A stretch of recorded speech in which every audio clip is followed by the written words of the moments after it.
এতক্ষণ পর্যন্ত আমরা ধাতু এবং অধাতুর ভৌত ধর্ম অর্থাৎ ফিজিক্যাল প্রপার্টি সম্বন্ধে ডিসকাস করলাম। এবারে আমরা আসছি কেমিক্যাল প্রপার্টিস। কেমিক্যাল প্রপার্টিস পড়তে গিয়ে আমাদের প্রথমেই যেটা জানতে হবে না রিঅ্যাক্টিভিটি সিরিজ।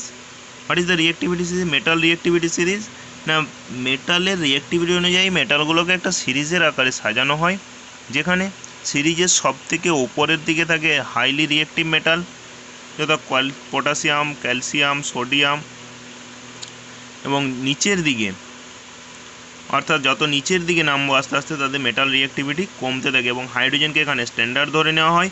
হাইড্রোজেনের থেকে যত নিচের দিকে যাব তার রিঅ্যাক্টিভিটি যত কমতে থাকে, যেমন copper, mercury, gold, silver, gold, এগুলো রিঅ্যাক্টিভিটি ভেরি লো। অর্থাৎ কি না রিঅ্যাক্টিভিটি যত up to when we go from top to bottom reactivity decreases.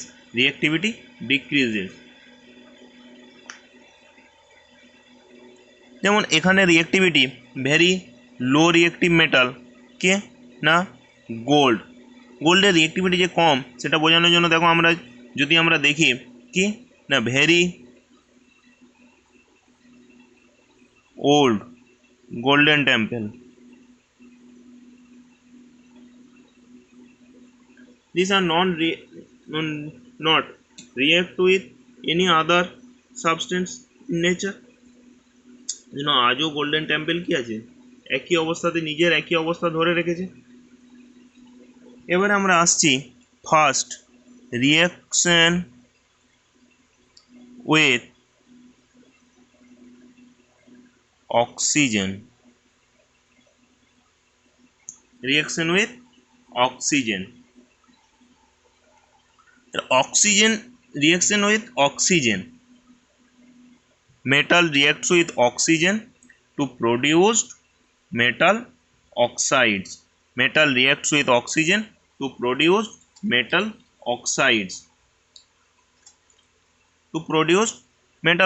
are কি general form metal or non-metal reacts with oxygen to produce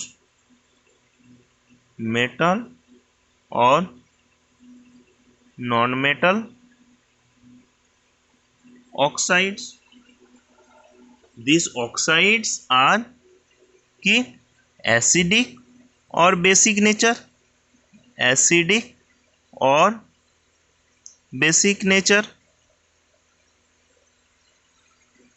এটা এবারে কোনটা কি হবে, the nature of this acidic nature or basic nature, এটা অনুযায়ী। নাও sodium reacts with oxygen কি না in open air to produce sodium oxide 2Na2 4Na plus O2 2Na2 for the it kept in sodium is very reactive metal, very reactive, সেই জন্য sodium পটাশিয়ামকে কিসে না কেরোসিনে ডুবিয়ে রাখা হয়।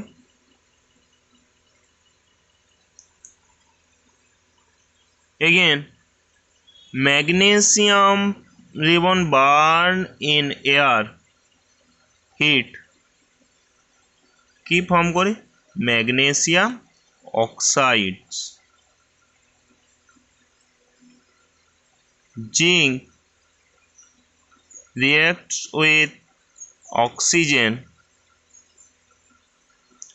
normal heat, এখানে কি করতে হয় না strong heat to produce zinc oxide 2ZNO and copper Cu plus O2 to CuO cupric অক্সাইডে কালো ধোঁয়া উৎপন্ন করে বায়ুতে যদি আমরা এগুলো পোড়াই।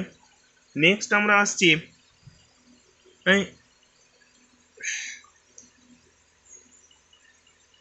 যদি আমরা অধাতুগুলোকে অক্সিজেনে পোড়ায় sulphur ডাইঅক্সাইডস, carbon burn in air, carbon dioxides, etc. How we know? তাহলে এখন আমাদের জানতে হবে কোনগুলো বেসিক এবং কোনগুলো acidic. If these oxides are dissolved in water to produce corresponding metal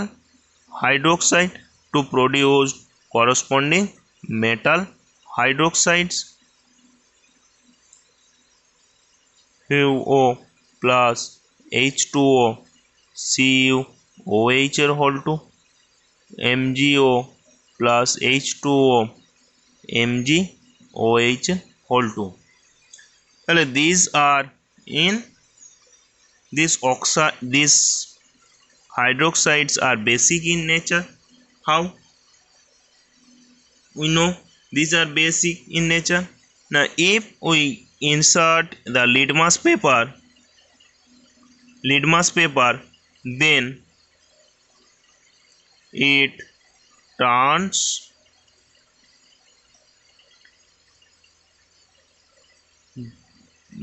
red to blue,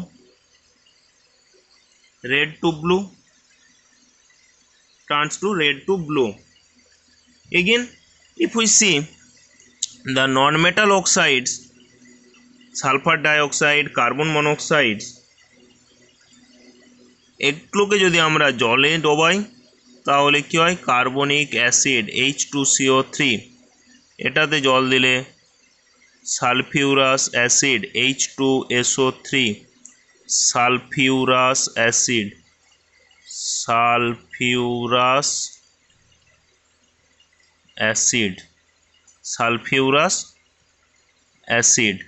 these are the sulfurous acids. এগুলো কি করে না blue litmus turns to red, these are the blue litmus turns to red, তখন আমরা এগুলোকে কি বলবো না অ্যাসিডিক অক্সাইডস। আবার কিছু অক্সাইড আছে যেগুলো কি অ্যাসিড এবং ক্ষার উভয়ের ধর্মই বর্তমান থাকে, সেগুলোকে আমরা বলবো উভধর্মী অক্সাইডস। আর কিছু আছে নন মেটালিক অক্সাইডস, কিছু আছে কি অ্যাসিড বা ক্ষার কোনোটারই ধর্ম বর্তমান থাকে না, সেগুলোকে আমরা কি বলবো না প্রশম অক্সাইডস। এগুলো আমরা অক্সিজেন অধ্যায়ে পড়েছি যে কোনগুলো অ্যাসিডিক অক্সাইডস, কোনগুলো বেসিক অক্সাইডস, এগুলো আমরা পড়েছি। নেক্সট আমরা আসছি অ্যাসিডিক অক্সাইডস এবং বেসিক অক্সাইডস হলো। নেক্সট আমরা আসবো জলের সঙ্গে ধাতু এবং অধাতুর বিক্রিয়া, reaction with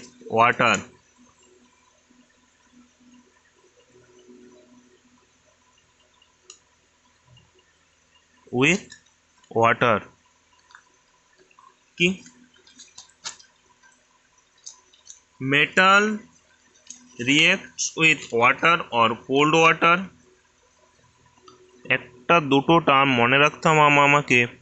metal reacts with cold water or normal water to produce metal hydroxides plus hydrogen, আর metal plus steam to produce metal oxides plus hydrogen gas,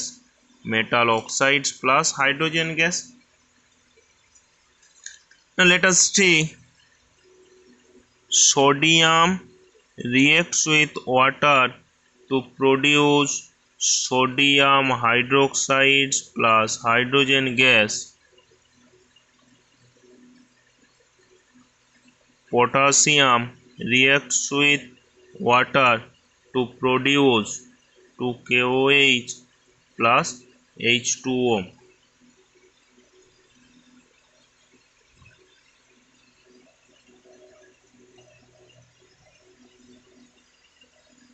Potassium reacts with these two reaction takes very rapidly. Why? Now because these are the very reactive metal, these are the very reactive metal.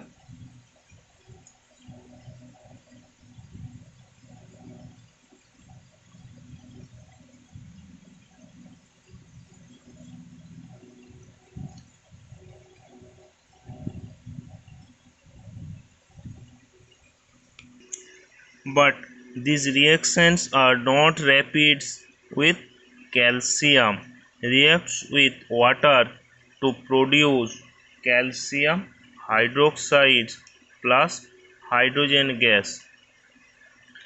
At first to produce calcium hydroxide এবং hydrogen gas very slow, কারণ কি না calcium হাইড্রোক্সাইডের আস্তরণ পড়ে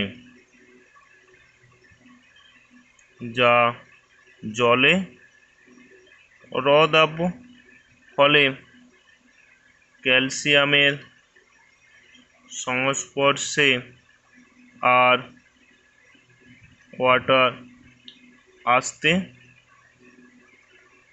পারে না, ফলে বিক্রিয়াটি বন্ধ হয়ে যায়। সেই জন্য ক্যালসিয়াম ভেরি রিয়েক্টিভ এলিমেন্ট হলো ক্যালসিয়ামের সঙ্গে জলের বিক্রিয়াটা এত দ্রুত হারে হয় না। নেক্সট আমরা আসছি ম্যাগনেসিয়ামের সঙ্গে জল এবং স্টিম বা জিঙ্কের ম্যাগনেসিয়ামের সঙ্গে জলের বিক্রিয়ায়।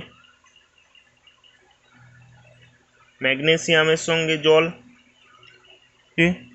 না ম্যাগনেসিয়াম প্লাস বইয়ে দেখো ম্যাগনেসিয়ামের সঙ্গে জলের বিক্রিয়ায় কি উৎপন্ন করছে, ম্যাগনেসিয়ামের সঙ্গে জলের বিক্রিয়ায় ম্যাগনেসিয়াম হাইড্রোক্সাইড এবং হাইড্রোজেন গ্যাস। যে হাইড্রোজেন গ্যাসটা উৎপন্ন হচ্ছে সেই হাইড্রোজেন গ্যাসে যদি আমরা আগুন দিই কি দেখবো না গ্যাসটাতে আগুন ধরানো হলে দেখা যাবে যে অল্প সময়ের জন্য গ্যাসটা জ্বলছে এবং তারপরে কি না শব্দ সহ দপ করে জ্বলেই নিচে নেমে যাচ্ছে। এটা কি না ম্যাগনেসিয়ামের এই হাইড্রোজেন গ্যাসের জন্য। না জলের সঙ্গে লোহা অ্যালুমিনিয়াম ক্যালসিয়াম সোনা রূপো তামা সোডিয়াম পটাশিয়াম প্রভৃতি অধাতু নিয়ে একইভাবে পরীক্ষা করলেও দেখা যাবে সোডিয়াম এবং পটাশিয়ামের সঙ্গে খুব তীব্রভাবে হবে, ক্যালসিয়ামের ক্ষেত্রে হয় না। কিন্তু লোহা জিঙ্ক স্টিমের সঙ্গে বিক্রিয়া করে ধাতব অক্সাইড ও হাইড্রোজেন গ্যাস উৎপন্ন করে, লোহা এবং জিঙ্ক। তাহলে জিঙ্কের সঙ্গে কি হয় না জিঙ্ক হাইড্রোজেনের সঙ্গে জিঙ্ক প্লাস H2O স্টিম বিক্রিয়া করে কি zinc oxide plus hydrogen gas উৎপন্ন করছে, জিঙ্ক অক্সাইড এবং হাইড্রোজেন গ্যাস। আর সীসা তামা সোনা রূপো এরা কোনো অবস্থাতেই কি না জলের সঙ্গে বিক্রিয়া করে না। যেমন আয়রন প্লাস H2O স্টিম বিক্রিয়া করে Fe3O4 plus 4H2 iron oxides এবং কি করছে আয়রন অক্সাইডস এবং ফেরাসোফেরিক অক্সাইডস ফেরাসোফেরিক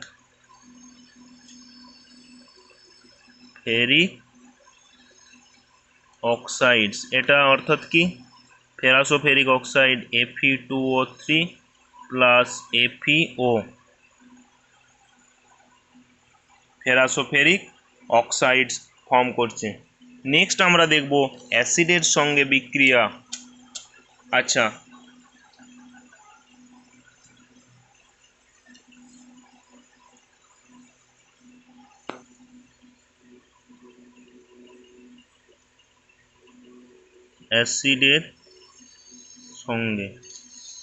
অ্যাসিডের সঙ্গে বিক্রিয়া কি হয় না আমাকে দেখো এখানে বইয়ে তোমাদের একটা এক্সাম্পল দেওয়া আছে না 7টা টেস্ট টিউব ABCDE এবং G নাও, প্রত্যেকটাতে কি একটু করে হাইড্রোক্লোরিক অ্যাসিড দাও। এবার ABCDF টেস্ট টিউব যেরকম iron manganese iron magnesium aluminium zinc copper এবং সালফার ও অক্সিজেনের সম ওজনের খুব ছোট টুকরো যোগ করা হলো, কি ঘটবে? তাহলে আমি 7টা টেস্ট টিউব নিচ্ছি, কি কি ABCDE এফ জি। কি কি নিচ্ছি? Iron magnesium, aluminium, zinc, copper, sulphur, carbon. প্রতিটাতেই কি যোগ করব? না ডাইলিউট HCl।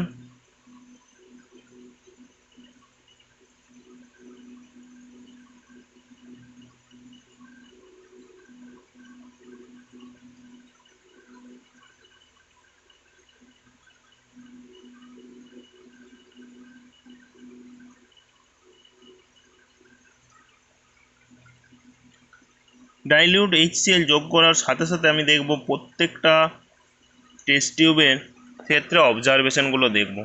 এ থেকে দেখতে পাবো বুদবুদ আকারে গ্যাস নির্গত হচ্ছে। কি হয়? না FeCl2 প্লাস হাইড্রোজেন, এখানে আমি যেমন নেবো সেই অনুযায়ী। Magnesium MgCl2 plus hydrogen gas.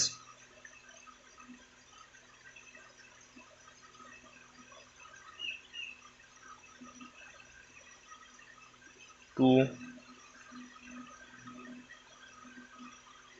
AlCl3 plus 3H2 hydrogen gas.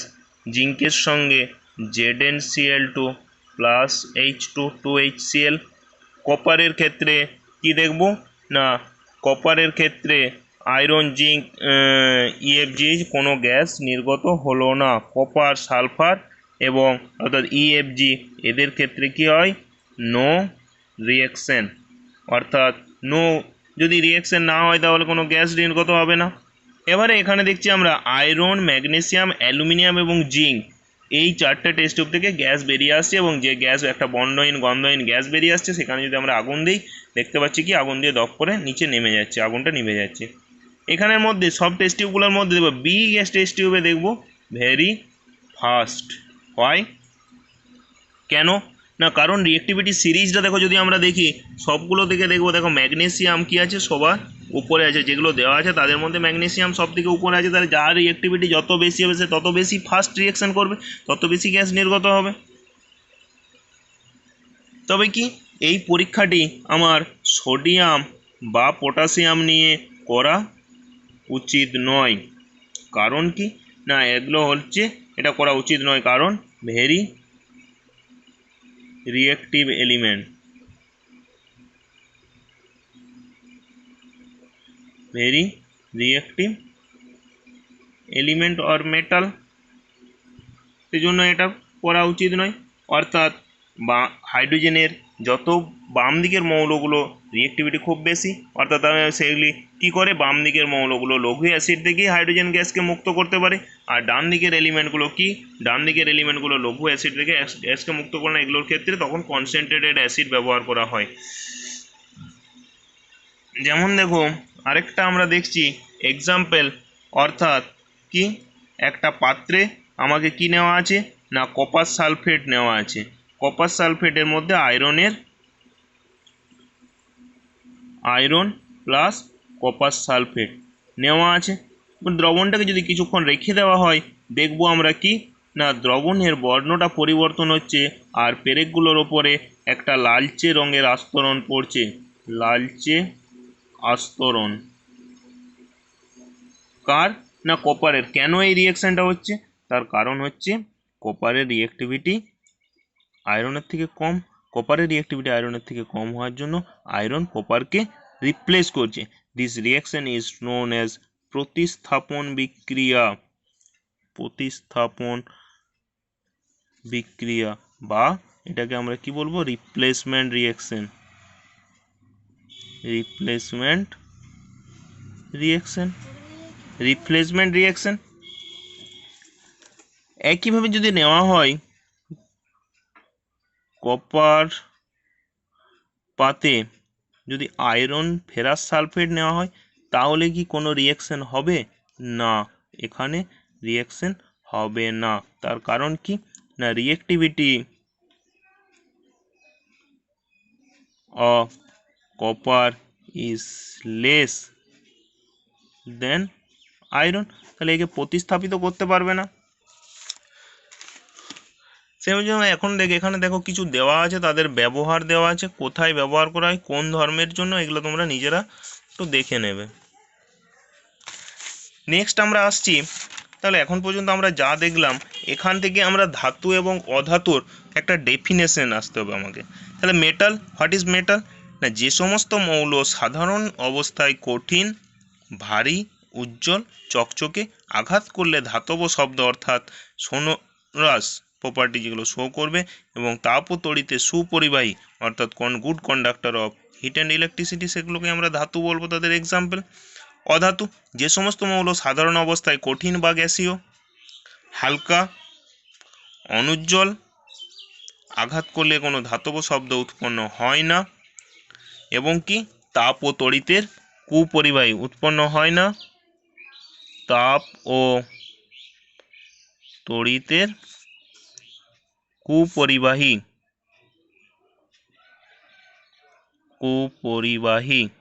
তাপ ও তড়িতের কুপরিবাহী, তাদেরকে আমরা অধাতু বলবো, এক্সাম্পল। এবারে আমরা আসছি সব থেকে কঠিন পদার্থ, এখনো পর্যন্ত সব থেকে যে কঠিন পদার্থ সেটা হচ্ছে বোরন কার্বাইড B4C, যা হীরের থেকেও কঠিন। এটা হীরে কাটার কাজে ব্যবহার করা হয়। কীভাবে প্রিপারেশন করা হয়? না, ইলেকট্রিক ফার্নেসে প্রায় 2500 ডিগ্রি সেন্টিগ্রেড তাপমাত্রায় বোরন ট্রাইঅক্সাইড B2O3 ও কোকের বিক্রিয়ায় বোরন কার্বাইড উৎপন্ন করা হয়। তাহলে নেক্সট আমাদের যেটা এখান থেকে এই যে ফিজিক্যাল প্রপার্টিজ এবং কেমিক্যাল প্রপার্টিজ দেখলাম, সেখান থেকে আমাকে যেটা বের করতে হবে, ছকের আকারে লিখে নিতে হবে তোমাদের, সেটা হচ্ছে ধাতু এবং অধাতুর পার্থক্য, অর্থাৎ differentiate between metal and non metal, both physical properties and chemical properties. এবং when we read the physical properties, then always written by the exceptional case in each part বা each nature.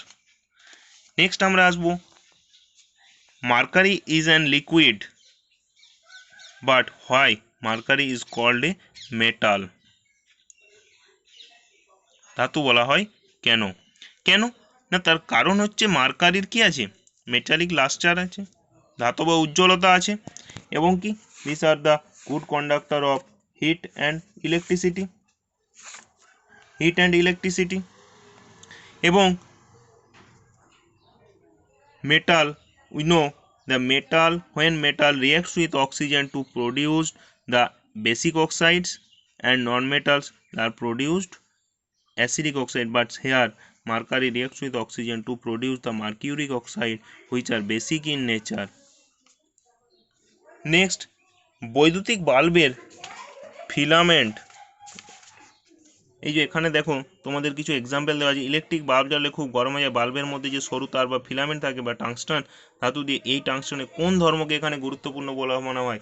কারণ হচ্ছে টাংস্টন ইজ অ্যান মেটাল। তাহলে টাংস্টন যেহেতু metal, টাংস্টনের কোন প্রপার্টিটা এখানে কাজে লাগানো হচ্ছে? না, very high melting point. Next হচ্ছে পরমাণু সংক্রান্ত গবেষণায় দেখো আমরা দেখেছিলাম রাদারফোর্ডের আলফা পার্টিকেল স্ক্যাটারিং এক্সপেরিমেন্ট। তিনি এখানে কোন ধাতু বেছে নিয়েছিলেন? দস্তা, লোহা এবং সোনা। না, সোনা। কেন বেছে নিয়েছেন? না, সোনার কি ম্যালিয়েবিলিটি, নমনীয়তা সবচেয়ে বেশি হয়, এটাকে খুব পাতলা পাতে পরিণত করা গিয়েছিল। ওপরে তোমরা যে সমস্ত ধাতুর কথা জানলে, তার মধ্যে এমন কোনো ধাতু আছে যা মে এবং ডিসেম্বর মাসে একই ভৌত অবস্থায় নাও থাকতে পারে? কি না, গ্যালিয়াম এবং সিজিয়াম। হ্যাঁ, এমন কোন ধাতু কথা বলতে পারো যাকে বোতল, কাপ, প্লেটে? তাহলে এগুলো কার ধর্ম? না, লিকুইডের নেচার। লিকুইড মেটাল কে? না, মার্কারি। নেক্সট আসছি, ধরে নাও হিরে এবং গ্রাফাইটের চেয়েও সস্তা হয়ে গেছে, অর্থাৎ diamond is low price of diamond is the very cheaper than graphite. তাহলে কি তুমি ব্যাটারি, তড়িৎদ্বার, ইলেকট্রোডে তোমরা হিরে ব্যবহার করতে পারবে না? কেন না, তা because diamond is a bad conductor of electricity.